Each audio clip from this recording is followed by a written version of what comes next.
그의 지혜 무궁하며 인자는 영원하도다. 상한 자들 고치시며 상처를 싸매시도다. 별들의 수를 세시며 이름을 붙이셨도다. 그가 구름으로 하늘을 덮으시며 땅을 위하여 비 준비하시니 예루살렘아 여호와를 찬송할지어다. 내 하나님을 감사함으로 그 앞에 나가며 주 임재 앞에 경배해.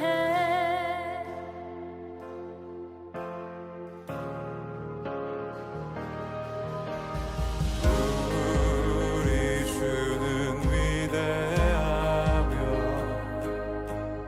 능력이 많으시도다. 그의 지혜 무궁하며 인자는 영원하도다. 상한 자들 감사합니다. 부활을 상징하는 색이 있습니다. 흰색입니다. 오늘 읽으셨던 것처럼 그 마리아가 처음 본 것이 흰옷 입은 천사여서 우리는 부활을 맞이하는 성도로서 흰옷을 우리는 부활절 상징으로 이야기합니다. 그래서 순결, 거룩함, 완전, 위엄, 영광, 즐거움을 나타내는 색입니다. 그래서 우리가 또 그래서 온통 흰색으로 돼 있죠. 예. 또 저희 이게 스토리라 그러거든요. 흰색과 빨간색이 있는데 또 주의 만찬이 성찬식이 있어서 또 빨간색으로 하고 하얀색으로도 할 수 있고 그렇습니다. 그래서 그 상징들을 생각 왜 하냐면 기억하라고. 이렇게 막 길게 하면 기억을 잘 못하잖아요. 아 흰색인다. 아, 흰색은 이런 거지 이렇게 여러분에게 기억에 남기 위해서입니다. 그래서 여러분 흰색을 안 입으셨다고 그러지 마시고 우리 마음이 순결해야 되는 거니까 또 입으신 분들도 상징을 생각하고 하는 것들이니까 어느 것이든 주님이 기쁘게 받을 줄 믿습니다. 예. 여러분 그래서 오늘은 또 기독교 절기 중에서 가장 중요한 게 부활절입니다. 왜냐하면 크리스천은 예배를 드립니다. 근데 예배에는 1년 동안에 흐르는 시간이 있습니다. 1년을 정기해서 예배가 돌아갑니다. 예. 보세요. 계속 반복해서 돌아오는 뭐 성탄절, 뭐 부활절, 뭐 사순절 다 절기적으로 돌아오죠. 다 돌아와요. 그래서 여러분 크리스천의 예배 시간의 중심은 예배에 통하여서 그 시간으로 살아가고 있거든요. 예배 시간 중심으로 살아가는 겁니다. 여러분이 일이 있지만 일에 마음을 있지만 일을 노는 게 아니고 일 중심이 아니고 우리는 하나님을 예배하는 자로서 창조되었으니 예배의 시간의 중심으로 살아갑니다. 그래서 주일의 한 주간의 중심이 주일이 한 주간의 중심이 되는 거고 그리고 부활절이 1년의 중심이 되는 겁니다. 부활절 사건이 엄밀히 말하면 부활절 사건이. 근데 우리가 부활절이라고 했기 때문에 이게 1년의 그래서 여러분이 지금 가장 중요한 우리 기독교의 이 절기를 보내고 예배를 드리고 있는 겁니다. 그리고 그럼 매일은 어떻게 하느냐? 매일은 초대교회 성도들은 여러분 다니엘만 봐도 히브리인들은 기본적으로 하루 3번 기도를 드렸습니다. 다니엘서 보고 다른 거 보게 되면 막 그게 기본적이니까 안 나왔을 뿐인 거지. 이제 외국에 나와 있고 포로로 잡혀가니까 그 생활이 그대로 드러난 거죠. 그래서 매일 여러분 편한 시간에 아침, 점심, 저녁으로 주님 앞에 기도합니다. 실제로 어떤 일까지 있냐면 기도가 원래는 우리에게 주님이 가르쳐준 기도가 있잖아요. 주기도문을 하면 가장 좋고요. 그 의미를 생각하면서 그런데 그게 길다, 짧게 해야 된다 그러면 나는 오늘 여러분 있지만 주의 만찬도 세례 받은 자가 하고 교회에서 가장 중요한 의식을 또 세례를 부활절 하는 이유도 거기에 있습니다. 나는 세례 받은 사람이다라고 기도하는 것도 참 중요합니다. 그 여러분의 정체성 왜 세례 받았냐는 거예요. 그럼 세례가 뭐냐는 거예요. 그럼 내가 세례 받은 자로서 살아갈 수 있도록 기억하고 살아간다는 거죠. 그게 우리 일상에서의 중심의 시간입니다. 하나님을 늘 바라보는 우리 삶의 중심입니다. 그래서 여러분의 삶의 중심이 예배 시간의 중심으로 되기를 축원합니다. 그게 복된 거예요. 그게 복된. 믿음이 안 그러면 믿음을 뺏겨요. 믿음을 뺏기는데 사단이 자꾸 믿음을 뺏어간대요. 예수님이 그래서 제자 베드로를 위해서도 믿음이 떨어지지 않기를 기도해 준 거예요. 예수님이 옆에 있음에도 불구하고 기도하지 않으면 믿음이 떠나간다. 근데 떠나갔더라도 돌아오는 게 중요하죠. 그래서 기도가 중요한 겁니다. 그래서 매일매일 여러분 그런 기도를 해주시길 바랍니다. 특별히 그리고 부활절은 예수님께서 십자가의 고난과 죽음에서 다시 살아나신 것을 기념하여 지키는 절기입니다. 그래서 부활절은요, 기쁨의 절기고 환호의 절기고 생명의 절기입니다. 예, 부활의 기쁨이 여러분 모두에게 가득하시기를 바랍니다. 예, 우리 서로 인사할까요? 다시 한번 부활의 기쁨이 가득하시길 바랍니다. 우리 기쁨이 예, 부활하는 기쁨이 있고 생명이 있습니다. 예, 죽었다가 살아난 거잖아요. 예, 할렐루야. 그런데 우리가 지금 살아가고 있는 시대는 사실 부활로 말미암아 우리는 기뻐하고 있지만 사실 세상을 지배하는 것은 과학이 지배하는 세상입니다. 이 말은 어떤 의미냐면 철저하게 이성과 합리가 그 바탕을 이루며 살아가는 세상이라는 말이기도 합니다. 과학과 이성이라는 이것으로 잣대를 대었을 때 이해되지 않고 증명 가능하지 않은 것에 대해서는 거부되는 세상이라는 거죠. 나 이해 안 되는데 이거 어떻게 과학적으로 증명이 안 되면 거부된다는 겁니다. 그러면서 여러분 과학 만능이란 말과 함께 과학은 사회로부터 절대적인 신뢰를 받게 되었습니다. 근데 이게 이러한 영향이 신앙에도 들어왔다는 거예요. 이해되지 않고 합리적이지 못하게 느끼는 신비로운 신앙적인 요소들은 모두 제거하는 경향이 나타나기 시작했습니다. 예. 실제로 아시겠지만 유대인들 중에도 부활을 믿지 않는 계급이 있었죠. 뭐였어요? 사두개인. 유대인인데도 불구하고 부활을 믿지 않았어요. 예. 그리고 삼위일체 같은 것도 여러분 어떻게 말로 다 설명할 수 있나요? 예. 근데 자꾸 이런 것들을 없애려고 합니다. 예. 그러다 보니 신앙에도 오히려 신비보다도 성령 충만이나 성령의 역사하심보다도 이성만이 이 자리를 차지하고 있는 경우가 꽤 많다는 겁니다. 그러니 역사는 안 일어나고 이해되면 믿고 이해 안 되면 안 믿는 그게 무슨 신앙입니까? 그건 과학이라니까요. 근데 신앙이 과학을 부인하는 건 아니에요. 과학만 남은 것을 염려하는 거지.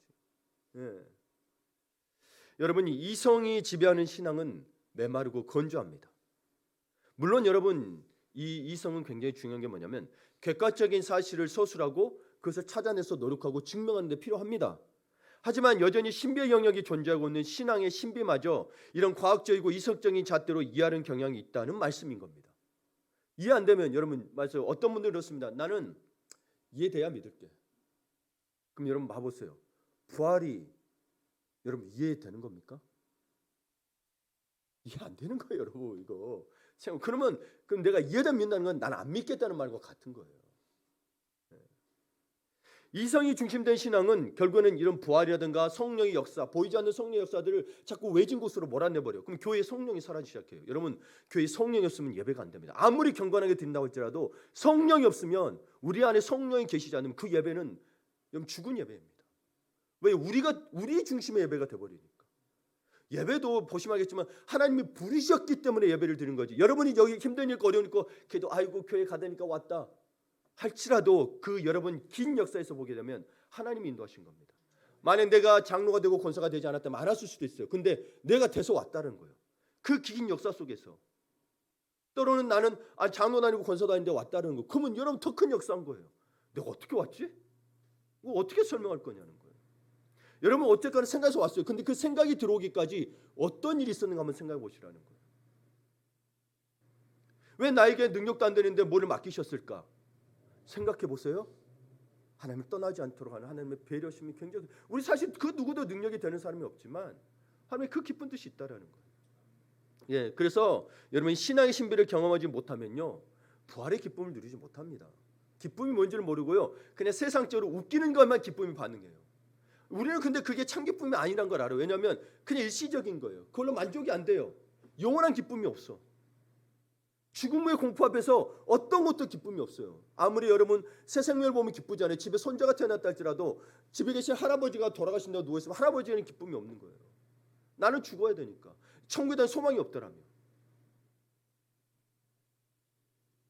여러분 그래서 오늘 말씀을 통해서 발견하게 되는 메시지는 부활신앙입니다.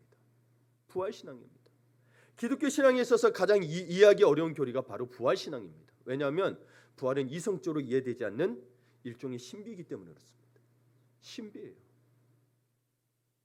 이 부분에 있어서 오랫동안 논의되어 왔어요. 이걸 어떻게 할 것이냐. 그래서 안셀름이라는 책, 프로슬로기온, 제가 설교 때도 가끔 이야기했는데 이 사람은 독일 철학자인데요. 유명해요. 독일에서는. 그래서 프로슬로기온인데 이 프로슬로기온의 제목이 뭐냐면 이해를 추구하는 신앙이에요. 이해를 추구하는 신앙.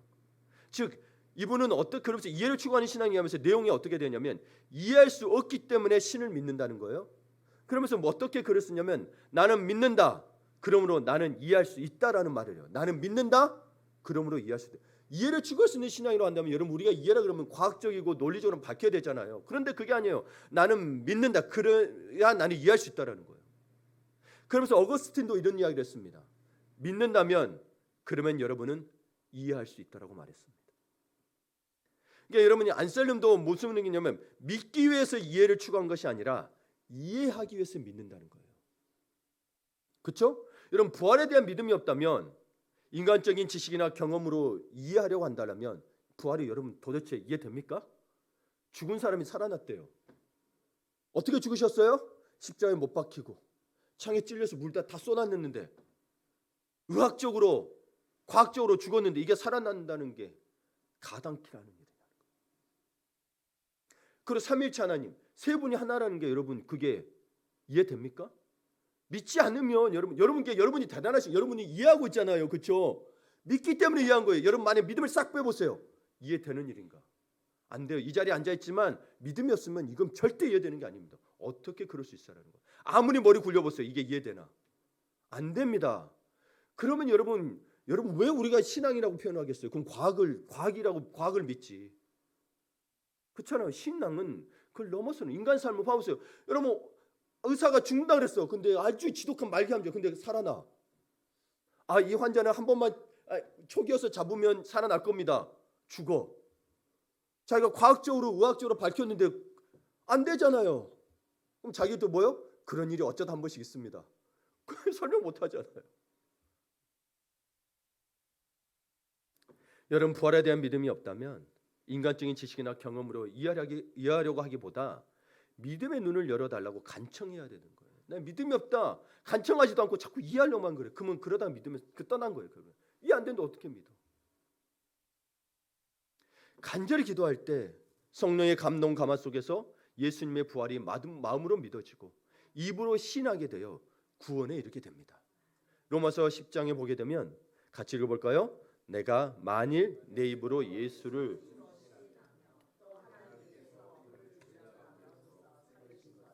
내 마음에 믿으면 구원을 받으리라. 사람이 마음으로 믿어 의에 이르고 입으로 신하여 구원에 이르느니라. 아멘. 그래서 9절에서 믿음에 대해서 나오잖아요. 그리고 10절에 사람이 마음으로 믿어 그래 의에 이른다는 거예요. 이건 마음에 믿는 거 우리는 모르잖아요. 그렇죠? 주님이 하시고 의에 예수 그리스도로 말하면 의에 이르게 해준다는 거예요. 그러니까 말뿐만으로는 구원이 안 된다는 거예요. 마음으로 믿어야 된다는 거예요. 진짜. 그리고 신하라는 거예요. 마음으로 믿고 있으니 됐어가 아니라 또 입으로 선포해야 된다는 거예요. 그러니까 예수님은 온 우주와 세상의 주인으로 신하고 그의 죽으심과 부활하심을 믿으면 구원을 받습니다. 이것은 진정 마음으로 믿음에서 나와 고백하는 것이 되어야 한다는 것입니다. 그런데 여러분 이 마음으로 믿기가 쉽지도 않고요. 근데 마음으로 믿어 할지라도 여러분 우리 이성으로만 있으면은 믿지를 못하는데 오늘 우리가 읽었던 말씀에도 보면 부활을 믿지 못하는 사람들이 있었습니다. 부활의 신비를 믿지 못해서 오히려 깊은 절망으로 빠져들어간 사람들의 이야기가 나옵니다. 그 사람들이 제자들입니다. 이 제자들이 앞으로 펼쳐진 놀라운 일에 대해서는 그들은 아주 둔감했습니다. 아주 눈이 닫혀 있었어요. 왜 그러냐면 우리는 아무리 여러분 우리도 제자들처럼 생각한다면 이게 상식선을 넘어선 거잖아요. 예수님이 다시 자기 살아날 거라고 했어. 근데 그게 다시 살아날 거라고 생각도 못한 거예요. 그냥 그런가 보다 이야기하시나 보다 그랬던 거예요. 그래서 오늘 이 일이 첫째 오늘 이제 여러분 우리 10장 1절에 첫째 보게 되면 안식구 첫날 일찍이 아직 어두울 때에 됐죠.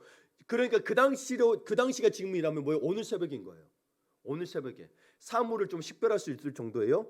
그리고 다른 복음서를 보게 되면 여인들이 무덤을 방문했습니다. 요한은 막달라 마리아가 좀 초점이 맞춰져 있는데요. 복음서를 보게 되면 여인들이라고 돼 있어요. 여러 명이 왔어요. 여러 명이. 그 이름도 언급이 돼 있어요.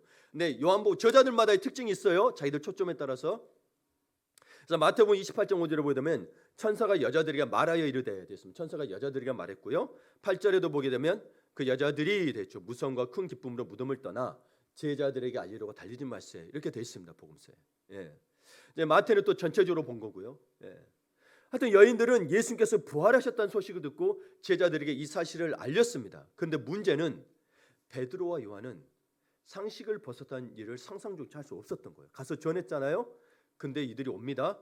도저히 믿을 수가 없어서 와요. 그래서 그들이 죽지 무덤을 찾았지만 무덤만 빈 무덤만 확인해요. 그래서 오늘 읽었던 6절 8절이 그건 거예요. 시몬 베드로는 따라와서 무덤에 들어가 보니 세마포가 놓였고 또 머리를 쌌던 수건은 세마포와 함께 놓이지 않고 딴 곳에 쌌던 대로 놓여 있더라. 그때야 무덤이 먼저 갔던 그 다른 제자도 들어가 보고 믿더라. 그럼 여러분 이게 그냥 사라졌나 보다 그게 아니고 9절에 나옵니다. 그들은 성경에 그가 죽은 자 가운데서 다시 살아나야 하리라 하신 말씀을 아직 알지 못하더라. 주님이 이걸 계속 이야기했어요, 안 했어요? 했었죠. 깨닫지를 못하는 거예요. 믿지 않으니까. 부활을 생각도 하는 거예요. 여러분 믿지 않았다기보다 부활이 일어날까 상상조차 하는 거예요. 네. 그러니까 베드로와 요한은 예수님의 시신이 없어진 일로 인하여 당혹감을 느꼈고 찹찹한 심정으로 집으로 발걸음을 돌렸습니다. 그리고 마리아가 그곳에 남아 눈물을 흘립니다. 다른 여자들도 여러분 복음서에 보게 되면 돌아가요. 그러다 가다가 또 예수님 만나기도 하잖아요. 그렇죠? 근데 마리아가 그곳에 남았어요. 눈물을 흘립니다. 요한도 있었다는 이야기인 거죠. 사실 요한은 멀리서 보고 있을 수도 있어요.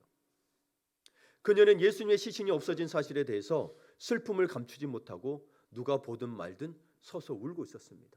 이 여인은 예수님을 굉장히 사랑했어요. 네. 이성적으로서가 아니라 굉장히 주님으로서 굉장히 사랑했어요. 예수님은 분명히 부활하셨지만 여전히 제자들과 여인들은 그 사실을 믿음으로 받아들이지 못하고 있었습니다. 이것이 문제라는 거죠. 이런 문제는 오늘 우리가 살아가는 현실에도 일어나는 문제예요. 오늘 현대교회에 부활을 믿는 자가 그렇게 없다라는 거예요. 부활절이 형식이 돼버린 거예요. 부활을 안 믿어요. 그러니 사순절도 크게 의미 없죠. 사순절 뭐 그까지 지켜서 뭐가 있냐는 거예요. 예수님 살아나셨다면 내가 믿으면 그만이지. 여러분 마음에 있는 게 형식에 나옵니다. 여러분 대접도 그렇죠. 대접도 그렇잖아요. 이 사람 내 마음에 있으면 더 깨끗하고 정결하게 해요. 내 마음에 있으면 네 알아서 먹어 그러잖아요. 그런 거예요, 여러분. 형식이 강조될 필요는 없지만 마음 있는 게 나오기 마련입니다. 예, 마음이에요. 이게 우리 한국교회도 그게 있다는 거예요. 부활을 믿지 않아요. 그러니까 세상 나가서 예수 믿는다고 말을 못하는 거예요. 감추는 사람들이 많아요. 제가 가장 안타까운 게 뭐냐면 제가 어릴 때 살았던 동네에 있어서 이제 우리 자기 장모님이 돌아가셔서 부고가 올라왔어요. 근데 다 믿는 사람이 그중에 장로님도 계시고 집사도 있고 그래요. 근데 삼가 고인의 명복을 빕니다. 이렇게 쓰는 거예요. 이게 틀린 말은 아니나 명복은 불교 용어예요. 네. 다음 생에 그러니까 윤회설이 들어있는 거예요. 다음 생에는 복이 있기를 바라요. 이런 거예요. 근데 아무 생각 없이 쓰는 거예요. 신앙이 좋다는 사람들이. 네. 불교 용어예요. 윤회설이 들어있는 거예요. 다음 생에 복이 있기를 바라는 거예요. 좋은 말이에요. 근데 우리는 아니잖아요. 다음 생에 여기 없잖아요. 우리 천국인데. 그건 생각도 안 하고 하는 거예요, 여러분. 이게 부활의 사람들이 거기는 부활이 없잖아요. 명복에는 윤회지. 천국에 사는 게 없잖아요. 죽은 다음에 다 살아나서 주님과 함께 다시 살아나서 가는 거지. 우리는 다시 윤회되는 세상이 아니라니까. 근데 그렇다고 여러분 참 주님이 그래서 우리를 버리셨느냐? 참 그게 아닙니다. 참 주님이 감사한 게 그런데도 우리를 찾아오셔서 위로하신다라는 거예요. 참 이게 감사. 오늘 장면에 그게 나와요. 도저히 예수님의 죽음을 받아들이지 못할 뿐 아니라 예수님의 시신마저 사라지고 없는 형실을 부정이라도 하는 듯이 마리아는 계속 눈물을 흘립니다. 왜? 슬프거든요. 지금 부활한 주님 못 만났어요. 슬퍼요. 그러니까 눈물도 훔치지 않고 무덤 속을 들여다봅니다. 그녀의 마음속은 무척이나 복잡했을 거예요. 믿음이 없는 게 아니에요. 지금 부활을 상식선에서 생각하고 있는 거예요. 그때 놀라운 광경을 보게 되죠.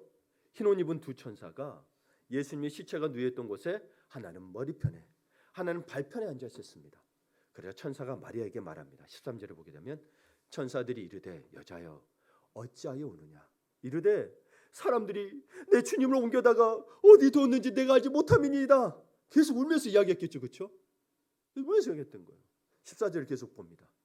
이 말을 하고 뒤로 돌이켜 예수께서 서 계신 것을 보았으나 뭐라고요? 예수인지 알지 못하더라. 예수인지 알지 못하는 거예요. 왜요? 부활은 일어날 수 진짜 살피 오늘 우리 교동문에도 했지만 나는 영이 아니라 만져봐라 살과 뼈가 있다라고 그러는 줄 알아요. 그렇게 생각을 못 살과 뼈가 진짜 살아나는 걸 생각을 안 하는 거예요. 여러분 우리는 부활의 종교예요.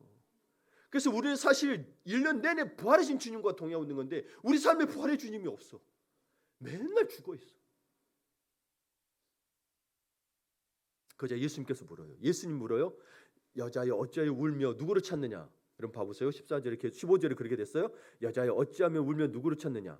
근데 마리아가 그가 동산직인 줄 알고 대답합니다. 그래서 15절 후반에 보게 되면 마리아는 그가 동산직인 줄 알고 이르되 주여 당신을 옮겼거든 어디 두었는지 내게 이루소서. 그리하면 내가 가져가리이다. 여기 마리아가 진짜 예수님 사람 마음이 들었죠. 근데 여러분 예수님 부활했어. 못 알아보는 거예요. 여러분 이게 참 특이해요. 어떤 형식으로 된지 모르는데 여러분이에요? 장로님이 부활했어요. 근데 장로님이에요. 근데 우리 못 알아본다는 거예요. 엠마오로 가는 제자도 못 알아봤고 이 마리아는 그렇게 사랑했는데 불구하고 못 알아봤어요. 그런데 빛이 나겠죠. 화나겠죠. 그랬더니 동산지 보고 주여 그런 것 같아요. 좀 동산지가 계급이 있는 사람인가 봐요. 높게 보고 좀 아우라가 있을 거 아니에요. 그렇죠? 주여 그런 것 같아요. 그러자 여러분 이게 놀라운 사실이 있는 게 뭐냐면 예수님이 왜 우리를 찾아오고 이루어지냐면 여러분 예수님이 여기에 마리아야라고 부르십니다. 그럼 어떻게 부르셨을까요? 부활하신 예수님 안 믿고 있던 이놈 마리아야 그랬을까요? 아니면 놀리려고 마리아야 나 찾아봐라 그랬을까요? 아니죠. 그렇죠? 내가 안다는 거 나 부활한데 너 나 찾았냐? 네가 정말 나를 찾고 있었는데 나를 모르고 있었냐 하면서 이 질책하는 게 아니고 정죄하는 게 아니시고 마리아야 부활하시고 부르셨을 때는 얼마나 어떻게 부르셨을까요? 상상이 안 되는데 여러분 그 음성을 듣고 그동안 그녀의 눈을 가려했던 안개와 같은 것들이 다 사라졌습니다. 불신의 눈꺼풀이 벗겨지고 부활의 진실을 깨닫는 영의 눈이 열리게 되었습니다. 그래서 여러분에게 늘 이야기하는 거예요. 주님을 인격적으로 만나라. 부활하신 주님을 만나라. 당신을 부르는 이름을 부르는 소리를 들어라. 그럼 영이 열리고 이 부활의 주님 때문에 그동안 걱정 근심 모든 염려를 다 내려놓고 이분만 바라보는 거예요. 근데 여러분 마리아가 너무 좋아가지고 주님을 붙잡고 있습니다. 근데 이 의미를 또 우리 그 성경학자들이 어떻게 해석을 하냐면 부활하신 예수님을 만났지만 예수님의 부활을 여전히 완전히 깨닫지 못했다라는 거예요. 무슨 의미냐면 우리 17절에 보게 되면 예수님 이야기합니다. 나는 그냥 아버지께로 가야 되고 우리 성도들 위한 집을 준비해야 된다는 거예요. 근데 그 예수님이 하셨던 말씀이잖아요. 그 전에. 근데 마리아는 그것들을 기억을 하지 못하거나 안 믿었던 거예요. 예수님 못 가게 붙잡고 있는 거예요. 못 갔게. 이분이 그냥 떠나갈까 봐. 부활하신 주님 아니고 그냥 떠나갈까 봐 계속 붙잡고 있었던 거예요. 그러니까 주님이 뭐라고 했냐면 나 부활했으니까 이 사실을 제자들에게 알리도록 이야기해요. 그게 18절에 나온 겁니다. 가서 너 형제들에 가서 17절에 보세요. 너는 너의 형제들에 가서 이르되 내가 내 아버지 곧 너희 아버지 내 하나님 곧 너희 하나님께 올라간다 하시니 진짜 살아나서 가시는 걸 이야기하라고 돼 있죠. 그래서 막달라 마리아가 그리고 18절에 보면 제자들에게 달려갑니다. 그리고 뭐라 그래요? 뭐라고 이야기해요? 내가 주를 보았어요. 그게 우리가 해야 될 일이라고. 여러분 부활하신 주님 만나서 뭐 안전하고 못 보인다니까요. 나 진짜 주님을 만났어. 너 그러니까 너도 믿어봐. 이러는 거예요. 그러니까 전한 거예요. 이게 없으면 못 전해요. 왜요? 내가 못 믿는데 어떻게 전해? 그게 나쁘다는 게 아니에요. 그래서 믿으라고 하는 이야기지. 나쁘다는 못 믿는데 전하면 거짓말이지. 못 전한 사람들은 실제로 뭐예요? 못 믿기 때문일 수도 있다라는 거예요. 부활하신 주님. 진짜 부활했는데 지금 뭐가 문제예요? 군사가 두려워요. 뭐가 두려워요? 천국의 소망이 생겨버렸는데. 어떤 예수를 본 거예요? 부활하신 예수님을 봤다는 거예요. 아멘.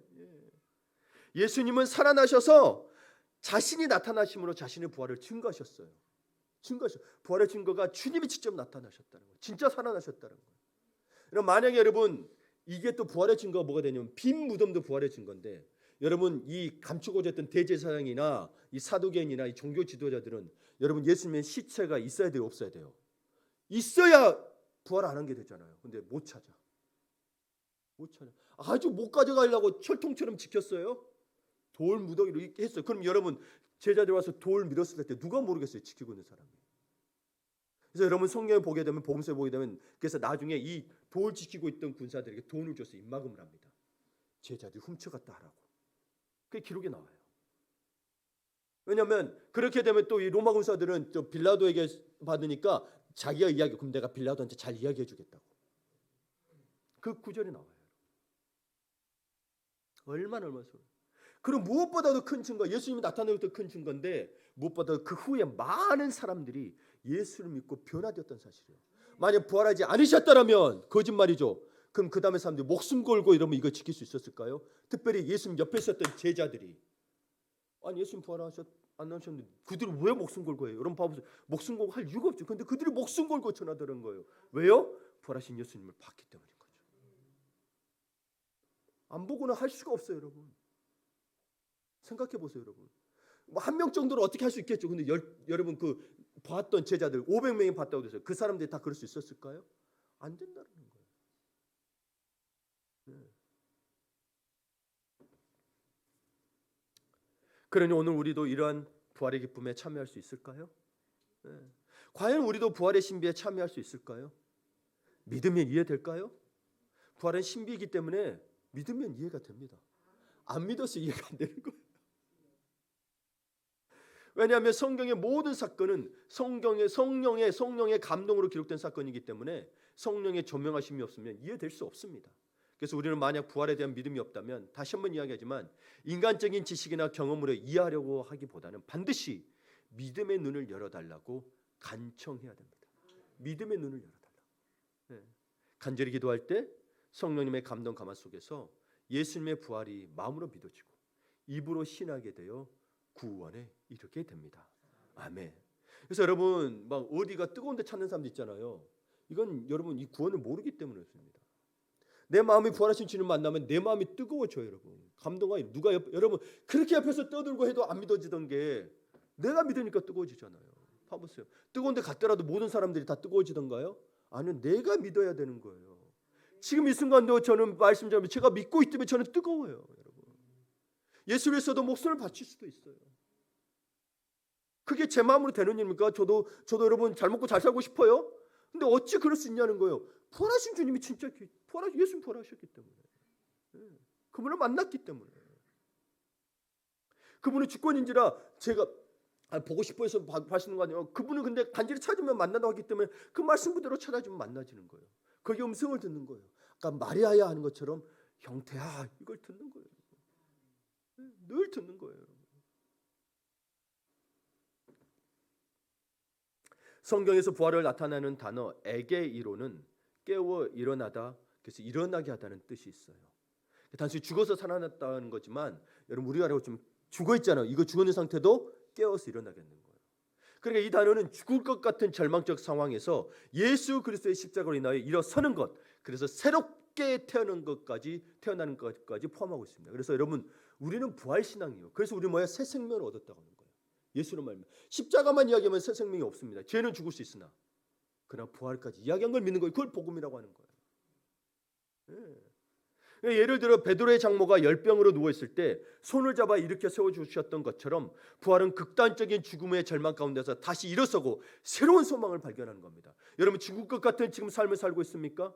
여러분 부활의 소망을 잡으십시오. 새 생명으로 말미암아 다시 살게 됩니다. 여러분 모든 게 리셋돼요. 여러분 환경이 리셋되는 게 아니라 내가 리셋돼요. 내가 새 생명을 얻은 거잖아요. 근데 여전히 우리는 부활을 갖다가 주변이 바뀌는 걸 착각해요. 아니 주변은 부활을 아직 경험하지 못했어요. 내가 경험한 거지. 내가 바뀌는 거예요.